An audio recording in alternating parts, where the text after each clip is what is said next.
Welcome to Around the Fire, a space for conversations to nurture hearts and build lives following Jesus. We are thinking more deeply about big ideas and how to apply them. Hello. Hello, you're very welcome. That was Sarah.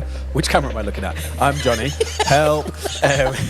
We might be down a rabbit hole of recording today. Do you know what crossed my mind? I'm like, oh, this jacket's really loud. Producer Andy's going to have a job on. Sorry, And, I'll sit still. And for those of you who are listening instead of watching, we feel like we've tried to represent our personalities in what we're wearing today. So I have come as a mumbling ball of curmudgeon, just a floating head of abstraction and ideology. Just and then, in a dark jacket. What have you come as? Sunshine. Human sunshine. Yep, brilliant. So you can work out how this conversation is going to go. Let's do some admin because we're excited about this conversation. We are really excited. So we're likely to forget about the admin. If you are watching, thank you so much. Can you like, comment, subscribe, share, all the things that all your favorite YouTubers ask you to do? This is still new to us, season 3 online on the YouTubes. So help us out, please. Thanks. And if you are just listening, I hope your day is going well. Remember to check for traffic lights if you're on your commute, all the things you need to do. Can you do all the same there? Could you let your mates know about this? And then could you get in touch and let us know how we can help you with this stuff, the conversations, the questions. We've got a Q&R episode coming up soon.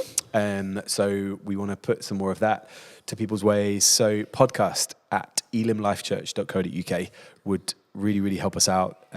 We are kind of pushing the podcast a little bit this year and want that to be helpful. The feedback that we've had from the first 2 seasons is that people have appreciated it. Yeah, because it's pretty niche, isn't it, what we're doing? We are like, you've got to look for this to find us, you know. Deep down the rabbit hole at this point. But there are others like us, so let's help find each other. Yeah. And so not for our own amusement or progression, but we say it too often, but legitness. We want to build some community around this stuff. Yeah. Too many people are having really great thoughts but feel too alone in them. And so if we, between us, can help people bring some of those conversations forward, or some of their thinking, or some of just forming community a little bit differently, if we can help to do that. And like how we follow Jesus, like in the wild, in the reality of everyday life. Yep. And that's partly why we started the podcast in the first place. So it comes from, that is our origin story. You will have heard us profess repeatedly to not claim expertise in anything, but from a place... You're about to find out that is actually the case. But from pastoral ministry over many, many years, and some of what has formed and shaped us, and the privilege of what we get to do, forms some of these conversations. And sometimes we win, and sometimes we learn. So it's like your favourite saying that, isn't it? We like it. So we are now in the second episode around our Easter thoughts. We are in Matthew. We're in chapter 26 of Matthew. We spent an episode before this talking a little bit about some of the episodes and stories and ideas and narrative in Matthew 26, so we don't want to go over that again. So if you haven't yet seen that, it probably will make more sense if you go back and watch/listen to that. But if you want to just dive in with us here, you can. Yep. We are really excited about this because in all of the 75 verses of Matthew 26, as we receive them, I feel like I just need to keep saying that. There are lots of characters, lots of people, lots of perspectives and interactions with Jesus and with the story of Jesus and who he is and why he came. And as we were thinking and planning this particular episode, we realized that there are a bunch of friends of Jesus in this story that in one way or another perhaps are not having their best day, are not living up to the fullness of what a friend can be, maybe even should be. And we felt that was actually a really interesting conversation to have because we live in a world where I think we're finding a couple of things around friendship. One, that it's maybe not as easy to make new friends as you get older in our kind of cultural context. I've got some great friends who are doing really brilliant things about like, how do you build good friendships? Like, who's your 3 a.m. friendship person, like in the middle of the night when it's all gone wrong and you need someone to help you, like who are you ringing? And just that we live in a world where isolation is like a big deal. So people might be more globally connected or more connected online, but in kind of a sense of real life feel maybe more disconnected and isolated. So what can we learn about being friends, being a good friend, some of the ups and downs of navigating friendship? And we see a bunch of that here. So yeah, do you want to kick us off with one and let's go and we'll get into it? Yeah, so we think there's, from those moments, there's the religious leaders or the high council or whatever is going to be helpful to frame that for people. There's Judas, which is perhaps the immediate and most obvious example of failed friends in Matthew 26. Peter doesn't do great. James and John don't do great. No, I feel for Peter, man. Simon, we've kind of talked about this a little bit, the last one. We're at Simon's gaff and kind of en masse, they all sort of get that wrong. Yeah. So we'll leave that one alone. Let's do... But essentially all of his close team... Yeah, just... like mess tap up. Out. Yeah. Get like just fail in some way or another. And in some ways I find that really encouraging because I'm like, oh, Jesus isn't about picking people who are perfect to follow him. There is a process of becoming more like him. But we in the Bible that we receive get to see some of the sides of humanity and friendship that aren't brilliant. And I love that it's there because I think it's so real. Yeah, so let's talk then about the archetypes. Okay. Let's start there, and then as we get distracted, we'll dive into the specifics. Yeah. In that we were just talking before, producer Andy said go, about maybe some of how we as individuals read the Bible and how that shapes some of our interaction with it, some of our whatever, and perhaps the bandwidth that we have that we're okay with, again, like one of my tired tropes, the layers in the lasagna. We're maybe okay with that, and that there's a few layers happening as you take a bite, that it might not just be one thing. And also that one layer doesn't negate the other layer. So like if you're actually, I'm happy with my 2-layered lasagna, that's okay. We're not trying to break anyone or anything.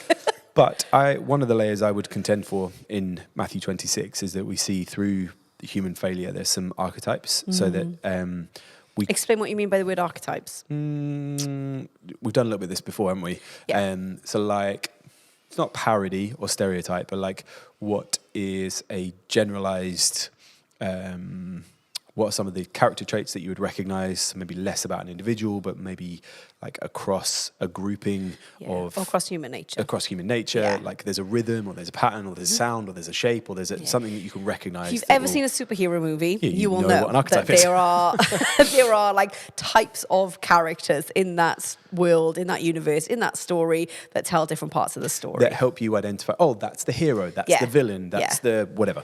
And so I think there are some of these things happening with these people. Yeah. And partly why we think that is because then you can't do the exceptionalism thing. You can't do I might be many things, but I'm not that. I'm not Judas. In kind of continued example. But like, because we still use that terminology, right? Yes. And I hope you're not like Judas in this instant. I hope there are many other redeeming elements and characteristics of Judas that one day we'll talk about. But in the archetype of Judas, that's talking about failing your friends. It's talking about greed. It's talking about betrayal. It's talking about regret a little bit from Judas's story. And so it could be too easy for us to go, oh, well, I'm a mess, but I'm not a Judas mess. Good news, friends. There's a few versions of mess happening here that you will find yourself in one way or another at some point. So we talked about in our planning of this that Judas kind of fails for money. This is really like simplistic, broad brushstroke stuff, right? And we'll kind of unpack it a little bit for each one. So Judas fails for money. Peter fails like relationally. James and John fail physically. Peter then has another go and fails this time with violence. And then there's the high council kind of fail the morality element of it. So even if we just pull at the threads of their stories, so you've now got as failure options, moral failure, yeah. Monetary failure, relational failure, reputational failure, physical failure, emotional failure, and failure of self-control. Self-control. So somewhere in there, you might recognize you might have a story in your life that might have happened, and you might also recognize the idea of failed friends, that either you have been failed by a friend behaving in these ways, or you have been the friend who's failed someone because you've behaved in these ways. Yeah. So we think this is worth a conversation. We think there is some scope here to help us in our following of Jesus, and to not then had really, really interesting conversations this week about how we change the world, and that oftentimes just small things. Then great. Oftentimes our default assumption of how we change the world is for everybody else to get on board with our good ideas, and there is often a little bit too late in the process any sort of internal ownership of change, of like, well, if everybody could just, it's like, well, hang on, like, what part do I play in that? What do I own in that? And so I am offering some of what is happening in Matthew 26 is, as we look and we are quick to point and go, I would never, like, actually it turns out we're a little bit more susceptible to that than perhaps we thought. And so we pick at these ideas, and like we have talked about, Judas, understandably, and Judas's story in this moment, perhaps understandably, takes the lion's share. I think when you're reading through Matthew 26, you will often perhaps the thread of Jesus's story through this, but also Judas becomes, a big focus for how we see failure. I think actually he becomes, his name and his idea becomes almost synonymous with not getting it right. With really failing, with not having integrity, for all sorts of reasons. But we see, and again, it's written for us that everybody gets it wrong in this circumstance, and Jesus knows that that's going to happen. Like, Jesus is not unaware that this will happen. And yet they're still invited to sit around the table, which I just think is wild. Yeah, so let's think about some of that and some of why perhaps that is happening. Because there's some interesting thoughts around Judas's motive that we've had a conversation about before we started recording the conversation.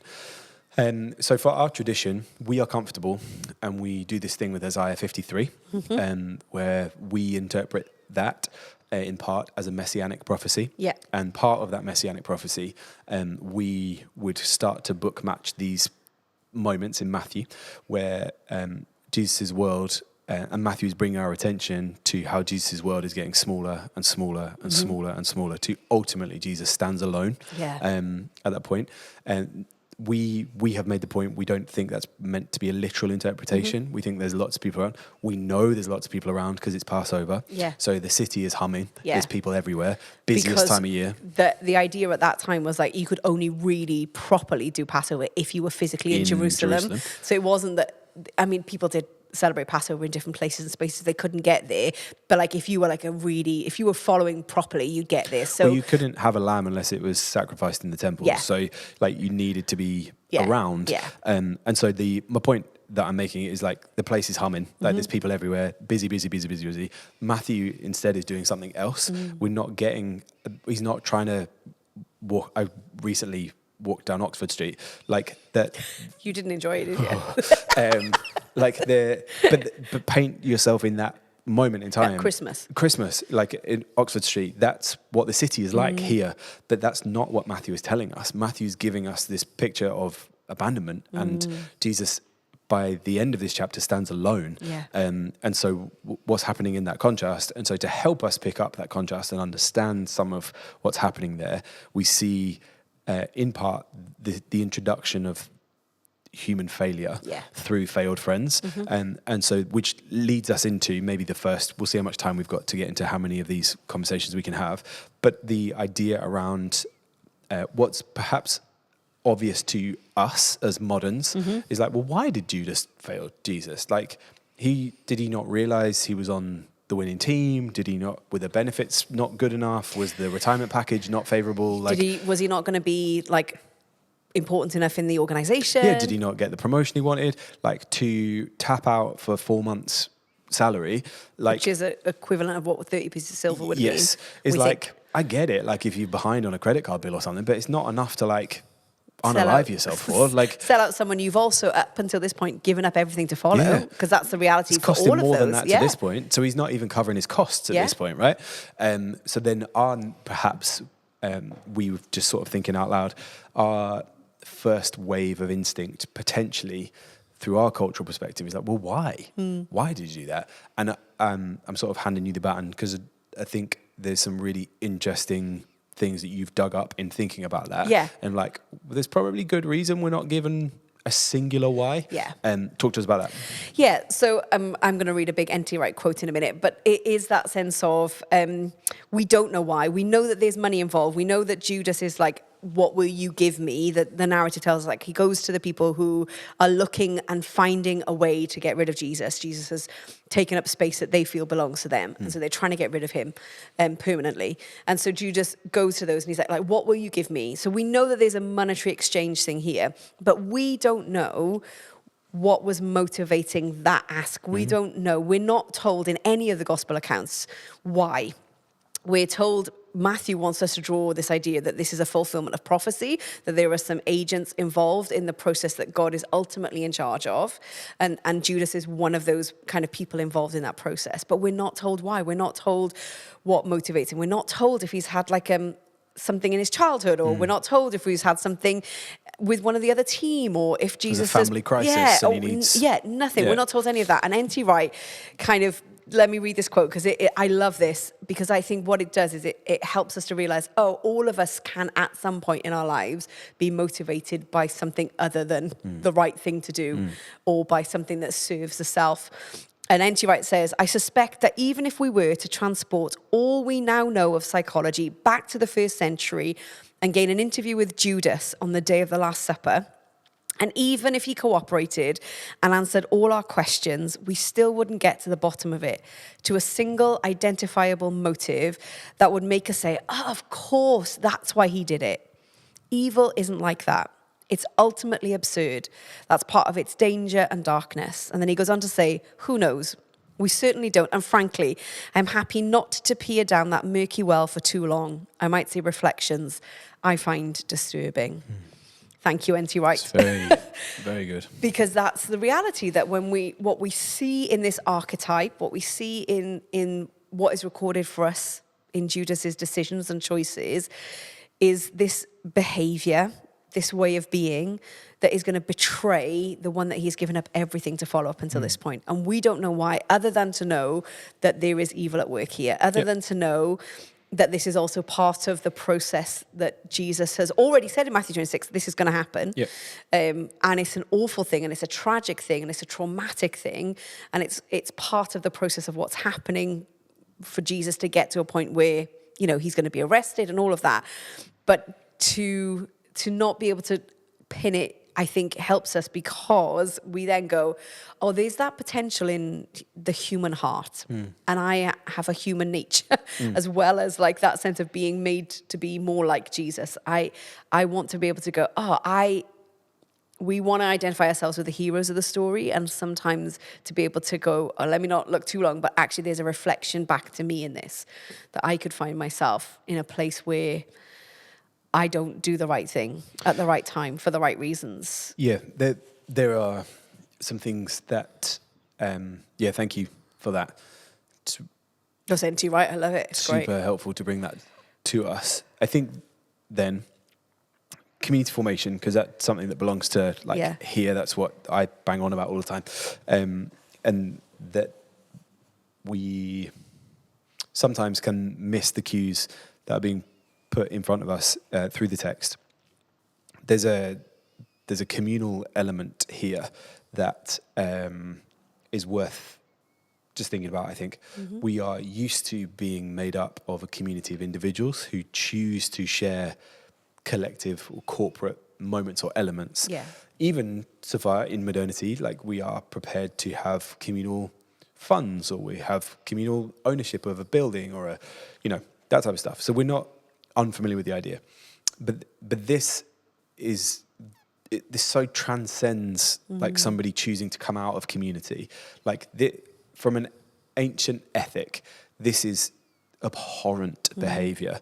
Like to betray your own community for that. Like, I'm trying to think of a contemporary equivalent that also then doesn't pick sides. Do you know what I'm saying? I don't know if we. I think we understand through what happens next in the story. They're like, oh, this is important. This is significant. Something bad has happened here. But I don't know how often we pause to let the full weight of that moment. To your point, we all have, because we've either done it or been the recipients of. Most of us have got a blended experience of both, of like somebody has betrayed you or you have betrayed somebody. That times 100, like because it's the individual, it's the team, but it's the community, it's the overlays of this from an ethical point of view. It's a little bit like, I'm trying to tap into some of your area of expertise too. I'm thinking of the Cold War and when people would spy, like double agents. It's got a touch of that about it, of like, it's national betrayal. It's like, of all the things that you could do, you don't do this. You don't like switch sides like this. You don't, and for that, like what are you getting out of it? Like it can't be just about the money. No, it doesn't make any sense. And that, again, depending on who you read and what you think about it, there's potentially some other emblematic things happening with the amount that's referring to other things. But that's not the conversation we're having today. To Matthew, we believe, wants you to be adding those layers as you read this story. You're now meant to be feeling the heaviness of that betrayal. Because, you know, in the previous episode, they gathered together as this small group of, like, this band of brothers, essentially. They were more there, but our attention is drawn to, like, the 12. Like, they're this tight, close-knit. They've all been traveling together. We've had 25 chapters as we receive them of this story and of Jesus' teaching. And then you get to this point. And, again, we don't see necessarily people's response to how each other has let Jesus down, you know, and ultimately how they've let each other down in that. And this is not the conversation where we are going to speculate about Judas's repentance or consequence, or that's not what we're doing. But if you know the story of Judas, it doesn't get any less complicated from here. No. It clearly messes him up. It clearly, like, he didn't walk away and go, well, that was a bit of a grotty thing to do, but you know, we live to fight another day. Like, it turned his world inside out. Like, it messed him up. Which, again, speculation for a different day. Like, the consequence of evil. We have a friend who uses the language of self-sabotage to describe sin. And this I think is so helpful. A beautiful example of like, look at the consequence of self-sabotage. Because it's not like they went to him. No. He went to them. Yeah. And so, absolutely. And the other thing about this account, particularly with Judas, is how Matthew describes him as you go through. He's described as one of the 12 disciples. Then he's described as a traitor. Then, you know, we get to this encounter where we get to that betrayal moment where Judas comes and betrays Jesus with a kiss. And I know you've got some kind of thoughts around that sort of context and culture and what that means. But for me, the thing that has literally, like, just, I can't stop reading it and getting away from it. In verse 50, and let me just read it for you here.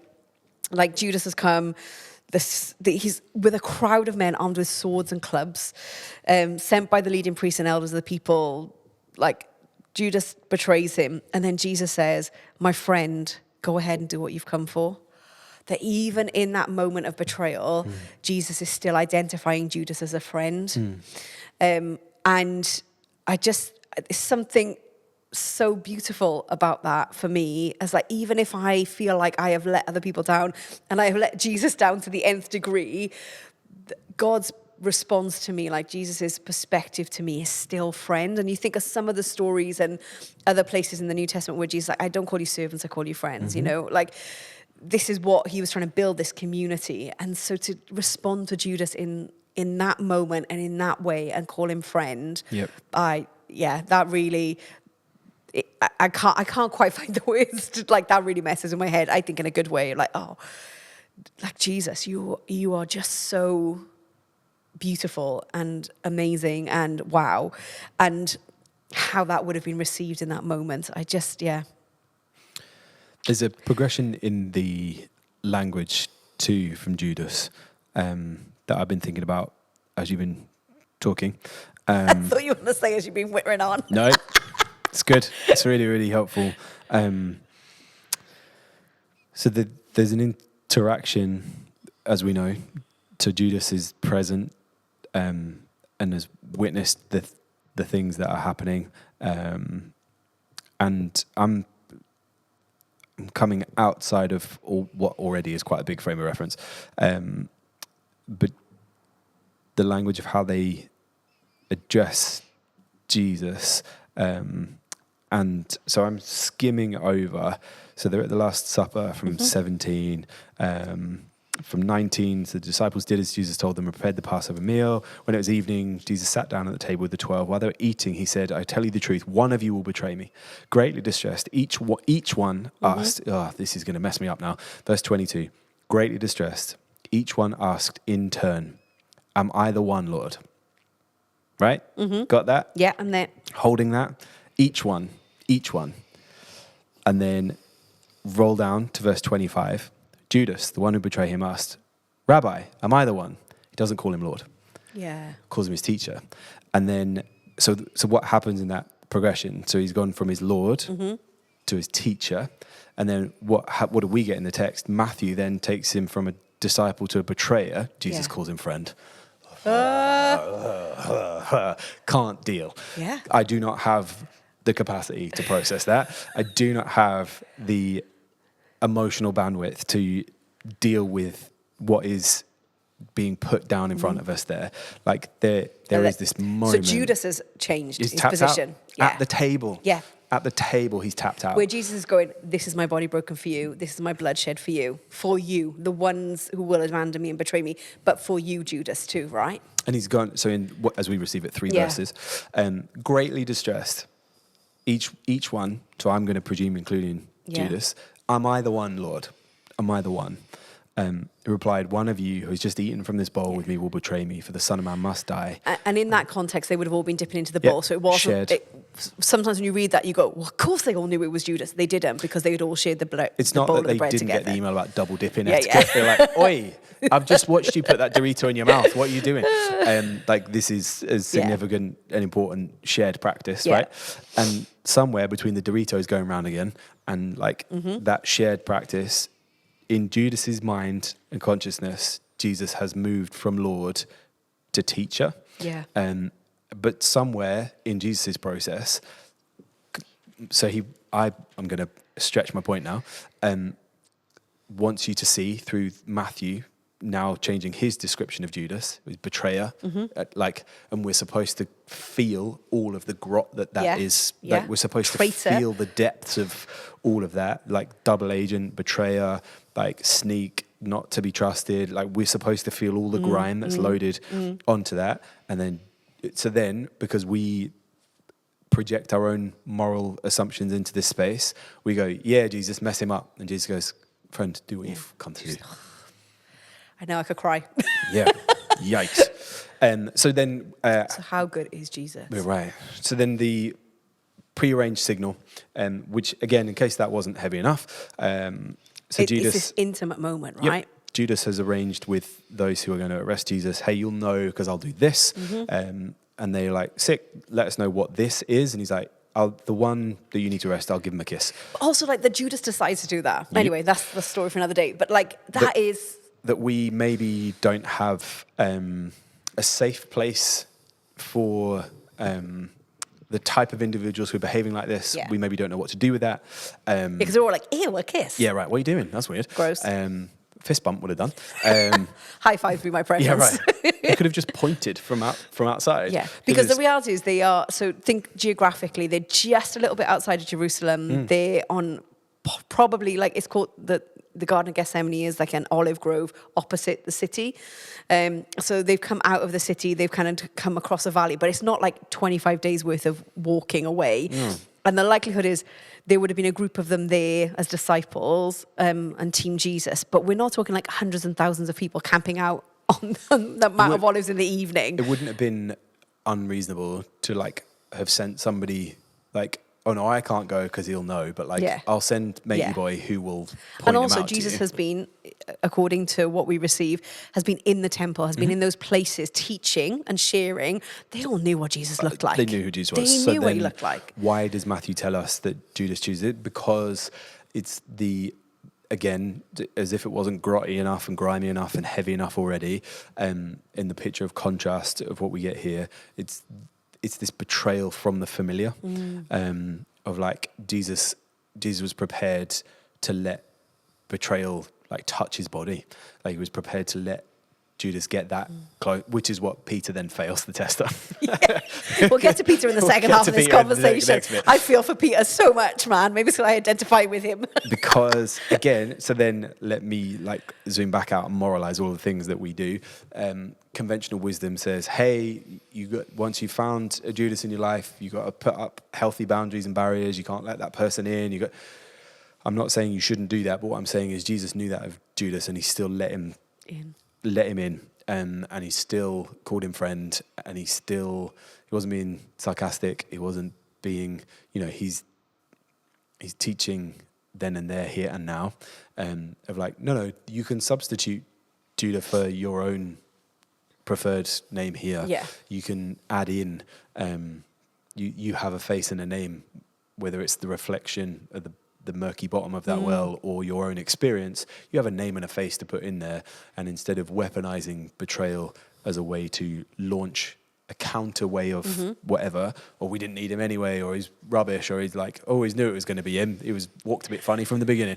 Well, there's no sense of that in any of the narratives. No. There's no sense that somehow Judas was on the outside of their group or separate, or like everybody had like a bit of a side eye on him because he was a bit dodge. There's no sense of that until we get to this point where Judas's behavior is described for us in this way. Well, it's so familiar that not just Jesus, but the team let him approach Jesus to greet him and kind of, please see it. And then that's then understood as the sign that has triggered the arrest and done the rest of it. That's a lot. Let's take a break. Brain break is most definitely needed. And then we'll get to like Peter, maybe James and John a little bit. Yeah, so take a little break. Enjoy the labours and skills of producer Andy. Yeah, I'm excited to watch it back and see what the brain break is. Honestly, becoming our favourite part of the podcast. Yeah. Everyone else is like, I was too. Yeah, right. We'll just stop. Do that. Enjoy Andy's work, and we'll be right back.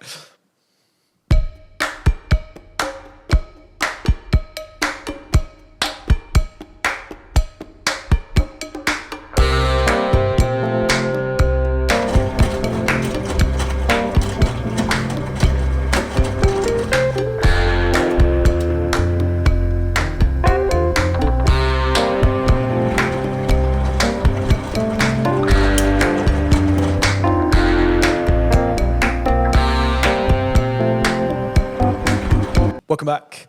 I hope you enjoyed whatever you did in your break. I hope you've had a nice cup of coffee. Sure, why not? Why not? If these... Forgot we were audio then, I just nodded at you. Nodded. Which is super helpful to remind me, if you are just listening, you can watch, go and subscribe on YouTube. And if you're watching, you can listen, you can send that to somebody who you know loves podcasts. Okay, we were talking before the break. Yes, failed friends. Failed friends. We're going to move on from Judas. Yeah. And we are aware that we have not covered all the aspects of Judas's life. That wasn't our intention today. Nope. But there are other kind of people in this story that help us to kind of respond to that. So more of what we recognize might be helpful from Matthew 26 is to recognize there are types of failure happening here. Jesus is experiencing failed friends in myriad ways. And we want to draw some attention to maybe some of those other elements, and we talked about potentially as archetypes what that type of failure could look like, whether we have been on the receiving end or the application end of that. And so think about another type of failed friend. I think we're going to talk about Peter. Yes. Is that what we're talking about now? Yeah, I think we'll go Peter next, because his is the other story that I guess runs alongside Judas's. So all of the team mess up, betray, abandon, run away, get it wrong. But the two that we get the more detail about are Peter and Judas. Yeah. Talk to us about what talks to you from Peter's story. Well, maybe it's because I think of Peter as like big and blustery and loud, and I quite identify. Why do you identify with that? With being the louder one, with sometimes talking without thinking about what I'm going to say. He's very passionate, So in this context, Jesus warns him, and he uses this picture of like, tonight, Peter's like, I'm in, like whatever. Even if everyone else leaves you, I'm down to the last man. Even if I have to die, He's overcompensating for the rest of them a bit, isn't he? It's like this sense of like, I'm all in, and I think maybe in that moment he believes that and he means what he's saying. There's no kind of reason to think that he doesn't. But Jesus is so kind. He gives him a bit of a like pre-warning, and he's like, look, Peter, like tonight, before like the rooster crows in the morning to like wake everyone up, 3 times you will have pretended that you don't know me. You will have denied me. And Peter is like, no actual way. And as the story unfolds, we see that comes true. And actually the end of the chapter ends with Peter leaving a courtyard where Jesus is being interrogated and weeping bitterly. And I think I see some of that in my own personality, that at times I overpromise, overcommit, over enthusiastic about something that I might not have the ability or the capacity to back Stay up. the course.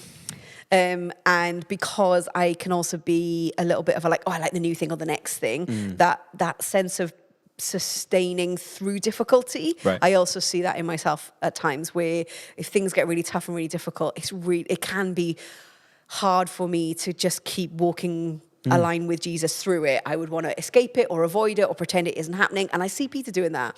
I see Peter like not wanting to stand with Jesus in that moment. I see him wanting to try and figure out his own way. So the other thing that happens is that somebody's ear gets chopped off. Yeah, let's talk about that. And so when they come to arrest him, one of the soldiers has got a sword does Matthew specifically say Peter? I can't remember. But anyway, we believe it to be Peter that chops off the soldier's ear. And Jesus heals it, which is incredible. But it's this sense of Peter is reaching for something that he thinks will solve the situation. But what he's reaching for is his own capacity and ability, which in this case is violence and a lack of self-control. And Jesus is like, no. Like, I could call down angels. You know what I mean? Like, please, like, no, that's not what my kingdom is. That's not what following me looks like. Choose my way. And my way looks like this, looks like the way of peace. Even though, and this again just messes with my head, Jesus' peace looks like violence to him.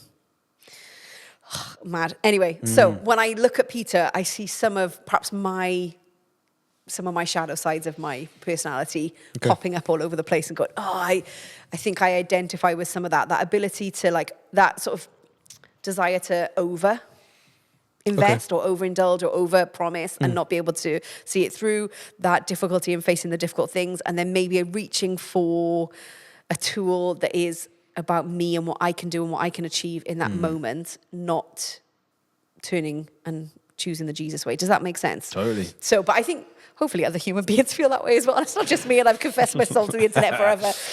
But yeah, I think that's why I see a lot of, I really resonate with Peter. Of all the disciples, like some people might feel like Thomas and there's a doubting moment, or I don't know, perhaps the wildness of James and John, or anything like that. But I think I see some of myself in, that sounds quite aggrandized, doesn't it? I see some of myself in Peter. But like just some of the things that he's reaching for have been some of my journey and learning and unlearning to go, I don't want to reach for those. Okay. In my friendships, in my relationships, in my ways of responding, I want to choose Jesus's ways in that. I want to choose Jesus's words and his wisdom in that. Great. Does that make sense? It's great. Thank you for sharing that with the internet. It's no worries. Peter, as we begin to project onto the character and nature of Peter, he always feels to me, and maybe increasingly in these moments, like he wants Jesus to acknowledge that he's in.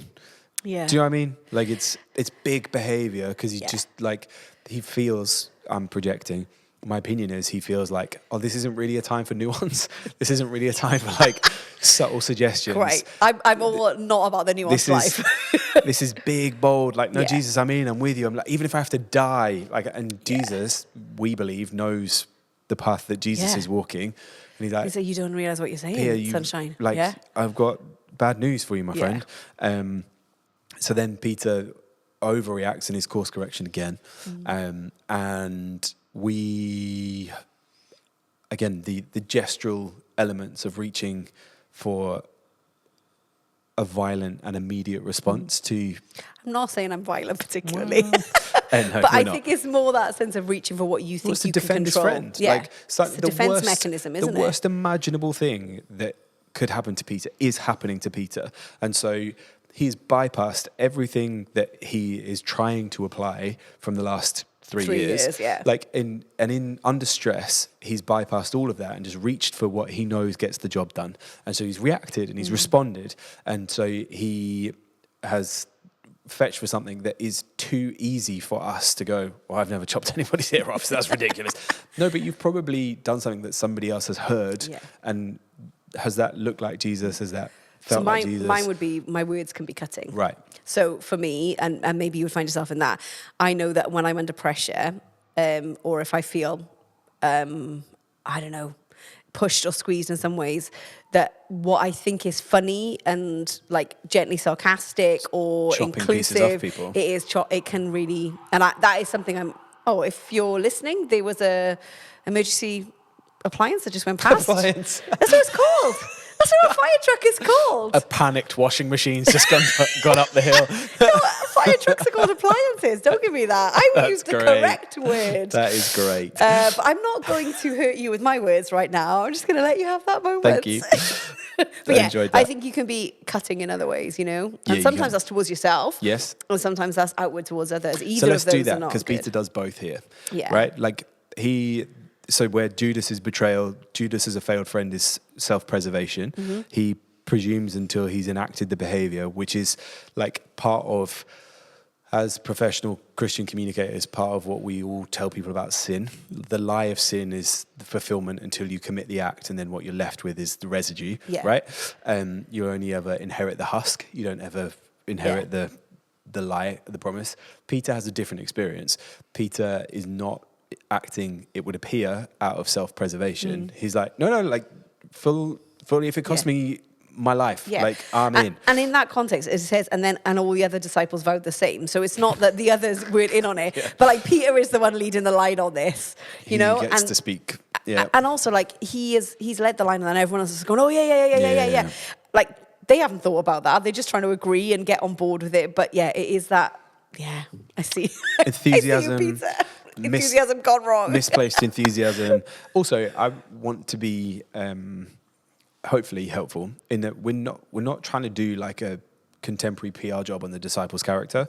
Like what we're trying to do is, instead of this feeling ancient and distant, attach it to our lived following of Jesus. Yeah. And we're not psychologists or anything like that. So we don't always know motive or understand that. But what we know of Peter is that he is very passionate and enthusiastic in, he's zealous. Bit sweary, bit shouty, bit rough around the edges. And Hi, everyone. We're supposed to, up until this moment, we tell the same story, but we take comfort from it, is in my awareness. We teach the rough around the edges, like, boy from nothing done good. Like we like to dine out on the, how did people know these were uneducated people? How did they'd been with God? We like to dine out on that element. We're not as keen. Nothing's changed in Peter. No. It's the same character traits that prior to this moment we like to add a redemptive edge to, and we go, see, it can be you. It can be God extends grace and mercy and friendship to your rough around the edges. And also Peter is like, even if everyone else deserts you, so he's like throwing elbows shade. out. Yeah. Absolutely, I love it. Like Jesus gone, one of you's going to betray me, and he's like, even if everyone else is, so it is that sense of like, he's in a sense he's also failing in his team setting, because he's like setting himself up as better than or different in trying to do the or- right thing, Yeah. he's just doubly making it worse. Like now he's Peter. annoyed the team and Yeah, got it wrong. yeah. James and John are about to smack him one. And that should feel familiar to Yeah. us, which we are arguing is the point. Yeah. Like we can't just view this and it's from a lens of its like history. Yeah. Because that belongs to our tradition, right?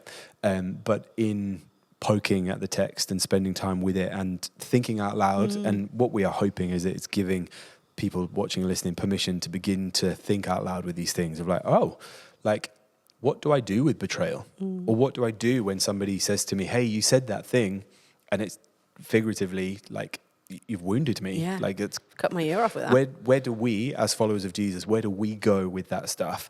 Potentially, we go to places like Matthew 26, where we see these human stories being played out in the presence of the creator of all things. So then what's my alternative?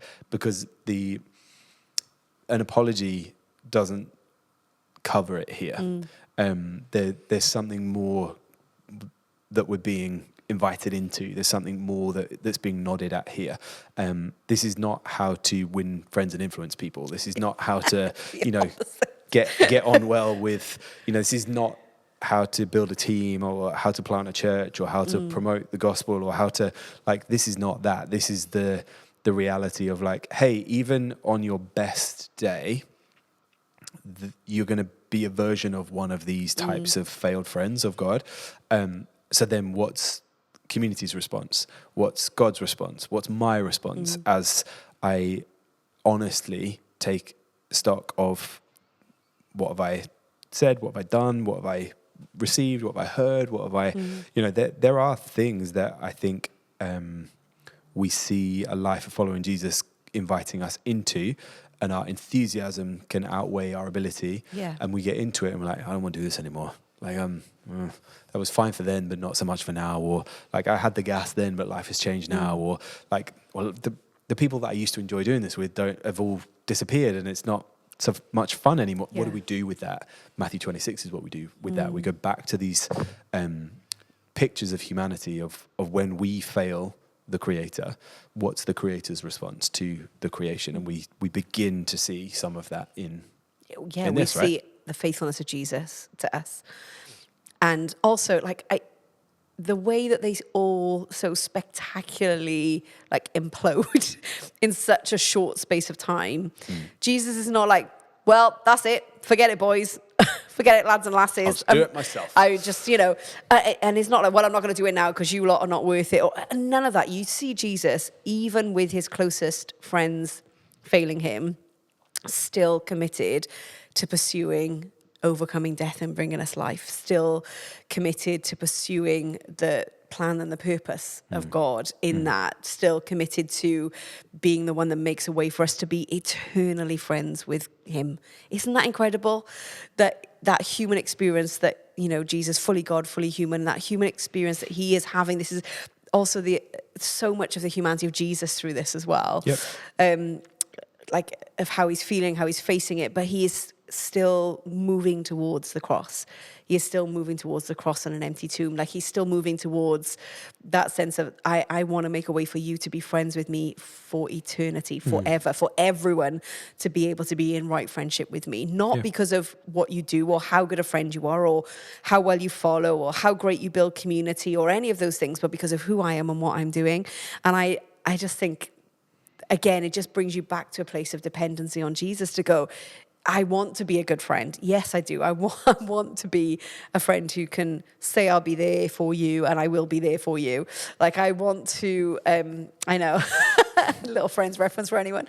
Did you see what I just did there? Yeah. Thanks. But even in the midst of all that, when we don't, like that doesn't change who Jesus is or how he is towards us, which I just think is so beautiful, because a lot of our relationships and friendships in life can be transactional at times. Part of our human nature is a little bit like, well, you scratch my back and I'll scratch yours. There is an element of like, well, I helped you do this, so if you could help me do that, please. And if we don't respond in that way, and we can have friendships or relationships where one person is taken advantage of over the other. And so we navigate this stuff on a day-to-day basis, but to realize that we come back to like a faithful friend, like a friend, Jesus, who will faithfully be my friend and was willing to go through all of this to make sure that was an invitation for me to respond to as a human being. And we see elements of human life in the failure of the people around Jesus. And these were people, again, this is another thing, who had literally kind of been with him 24/7 for 3.5 years. I'm like, I feel okay when I get it wrong now. It's okay. Like, I don't feel so bad because like they also didn't in that moment get it. They didn't. So and for Peter, sorry. No, sorry. I was saying, and for Peter's story, he does get to a moment where their relationship is reconciled, and Peter is kind of course corrected back. Oh, that's an alarm, everyone. Just we are recording in a building where an alarm is going off in the other building, but is also going off here. Don't worry, we are not running for the hills. Takes a little while to resolve itself. We'll let the beep. I'm really sorry if you're listening on your headphones. Andy, our producer, has now turned it into a dance record at the back of the building. Johnny's bobbing his head, and there it is. Thanks. Thanks so much for staying with us. If you needed to pause, if you need to take a little moment to let your ears recombobulate. It's done now. You late? Go for it. If that didn't make the edit, an alarm just went off. So if Andy cuts all of that out, we haven't had a meltdown. An alarm went off. Well, I mean, we might have as well. If that has made the edit, sorry, thanks everybody. It's just the other building being alarmed. Well, what are we talking about? Peter failing and then finding a place of reconciliation, of kind of that course correct back into the plans and purposes of God. And I think as well, that encouragement, that Peter came back to friendship and relationship with Jesus, and that was where he found the ability to go again. Great. And so we don't get that in Matthew 26, but there is good news at the end of that story. Honest. Keep reading. Yeah, so we're about 5 minutes-ish we haven't got to James episode. and John. So I'm just really quickly going to scooch over some of the things that we haven't talked about. So as a picture, the High Council, the religious kind of leaders, the leading priests fail to recognize who Jesus is, in our opinion. And they failed to do the right thing. And it was deep in our awareness that their whole way of life is pertaining to point to this moment. And then this moment comes and they miss it. Whether willfully or otherwise. Again, we've done enough motive speculation in this episode. And also the High Council are not like one person or one voice. No. There would have been people with various opinions about that within that High Council. And there is a different conversation for a different day about how, again, it's on my mind because we are going to talk about Micah soon. But there are some consistent threads of how what religion offers power in legitimacy. Power often funds religious endeavour, and they seem to be okay with that exchange. There's a little bit of that happening here too. There's some systemic power imbalances that are being preferred ahead of acknowledging the Messiah. So what does that look like? Which is so opposite to the picture of the alabaster jar and the woman we see earlier in the chapter who was willing to give potentially her investment for a future. To Jesus in this act of devotion. So we think that picture is there and worth some thought in your own time. Judas, we've talked about from a monetary point of view. There's more happening in that story, but that's where we wanted to draw our attention today. Peter, in that relational element, we talked about maybe half of the things of Peter that we want to talk about, in that his emotions are leading his responses. That is not so much me, but we see that here. But we see that here. And there's also, as you read on in his courtyard kind of interactions through his denial, we've sort of suggesting that there's some relational failure in that he's embarrassed. There's some in his mind as he's fast forwarding, like, well, if I admit to identifying with this person, that doesn't play well with this group of people. I think that's worth some consideration. at Simon's house, we've talked about that, and the temptation to moralize and to panic about other people's opinions. There's one bit that I want to talk about. In the next episode, we're going to talk about Jesus in the garden. Yes. So this incident happens there, but we're not going to talk about Jesus right now. I want to talk about Peter, James, and John, their failure in the garden, because what happens feels so human to me. So human. They get dragged away in the middle of the night. Jesus has got a lot on his mind, understandably. Jesus has gone to the place of squeezing, literally, and is feeling crushed. And so he's like, lads, we need to pray. Let me go up here to pray. Can you stay here, keep watch? And 3 times they fall asleep. And so we are saying... Their eyes were heavy. We are saying, separate to... maybe we haven't got time to pick it apart in the way that we have the other 2, but what we wanted to draw our attention to here is like, what does it look like as a failed friend when your body fails? Yeah, or your capacity. Or your capacity fails, because we think that's some of what, it's not all, but we think that's some of what is being shaped here.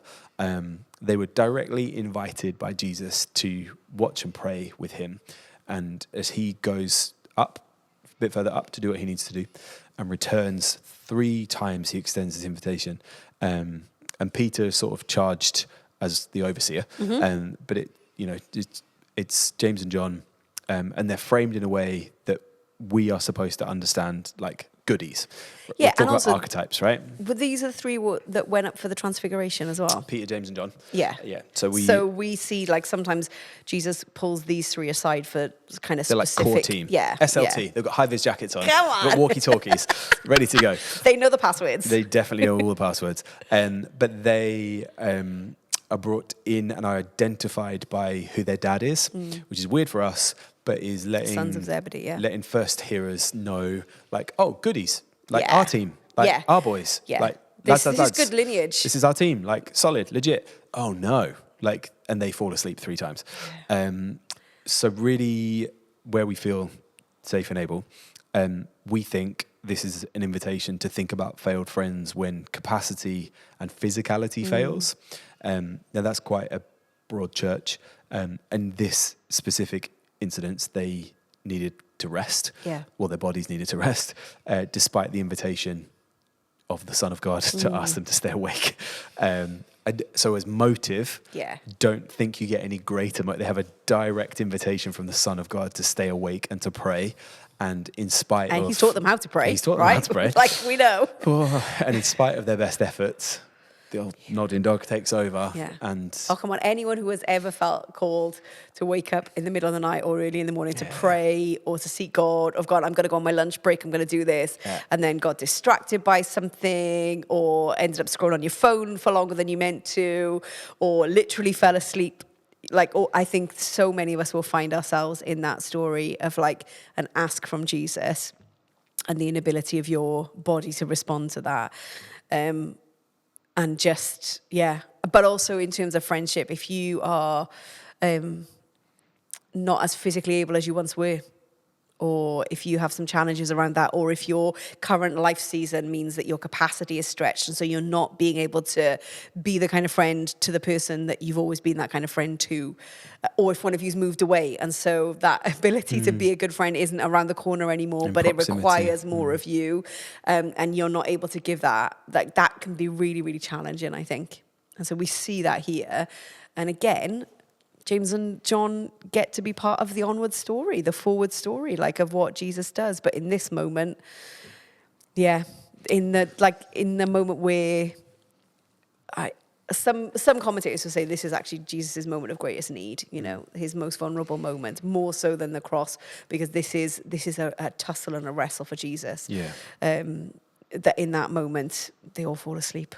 They all fall asleep. And so two things come to my mind. There is this the continuation of Jesus' abandonment by his team, which we are all culpable and guilty of. And then maybe the other face of what you have helpfully framed for us, I think it speaks to a moment we're living through now, our devotion is not based on what we feel capable of giving, sustaining, or replicating. Or evidencing. Yeah. So even when we think, I'm going to contort myself through extremist behaviors, I'm going to get up before anybody else gets up. I'm going to look out 3 a.m. Here I go. Yeah, I'm going to work harder than anybody else. I'm going to pray harder than anybody else. Your body will fail you. Yeah. Your body will fail you. And if we take inspiration, whichever side of motivation the inspiration comes from, with the team of Jesus, in the face of a direct ask of the Son of God at the peak of his human need, ask them to stay with him, stay awake. Like, lads, now is the time to tap into all you've been learning, all I've been showing you, get like all the lean in, you've got each other, let's go. One of you, like there's 3 of them, so if one of you falls asleep, one of you wake up. Give them a little pinch, do the whole thing. Even if you think you can contort your devotion through your physicality, you can't. And that over all things is a good thing. Your redemption is not in your physical ability to perform. Your redemption is in your faith in Jesus. Your healing, your salvation, your invitation to eternity is found in your faith in Jesus, not in your physical ability to perform religious duty more frequently, more extremes. They are, so we'll use the pictures, they are at altitude. like they've taken prayer to an extreme sport, and so if anybody's coming back down with like the certificate, the medal, the evidence, like if anybody's teaching the webinar, if anybody gets the LinkedIn kudos, if anybody does the Strava strut, if anybody's doing anything, it's these 3 failed, not able to do it. And so let's breathe grace and life and mercy and hope and joy that our salvation is in our faith in Jesus, not in, well, I've got to evidence to Instagram that I'm praying harder than anybody else, or I've got to log the miles of whatever. Or even in your relationships, that I've got to be like the proper Christian friend. I've got to never drop the ball. I've got to like be all things to all people at all times. Because the reality is we are human and our bodies have limitations. And I think the other thing, I know we're running over time on this one, but like everyone, this is something I've learned over the last few years, everyone lives with limitations. And so rather than feeling threatened by them or feeling like I've got to somehow push through them, that we recognize that we have them and we bring those to Jesus too. And they become a place of encounter with Jesus. Become a vehicle for redemption rather than a point of stress to evidence our inability to save ourselves. You will sleep. Either momentarily or eternally. Oh, hang on now. Right, let's go. Wrap it up. Okay, we will put some I've got some great friends who are doing really exciting things around how to build really good friendships. So we'll put a link to the Friendship Lab in these notes as well. Our producer Andy will. There's also some really exciting stuff that Celtic kind of Christianity around soul friendship. So we'll put a couple of links. So if you're like, actually, I want to think more about friendship and grow in that, we'll put some links in that are pathways. We'll just like kind of signpost you to those. But I wonder if we'll take a minute now. We've been thinking about friendship. We've been thinking about devotion. So I wonder if you will take a moment to think of a friend that you know, that you love, that you care for, that you're in connection with. And I wonder if you'll just take a few moments to pray for your friend. Whether they know Jesus or they don't know Jesus, I wonder if you'll just take a moment to pray for them in their human experience, whatever they're navigating. So yeah. Jesus, we say thank you for friendship. Thank you that you chose to have friends. Thank you that that's how you built your community. And thank you that even when we are failed friends and we are not the best of friends, that you don't turn us away and you don't turn away from us. Jesus, you draw close to us. And so we want to bring our friends to you, and we want to ask you to move in their lives and to speak and to encourage and to bless and to help and to strengthen and to comfort and to bring greater levels of freedom and joy and peace into their worlds.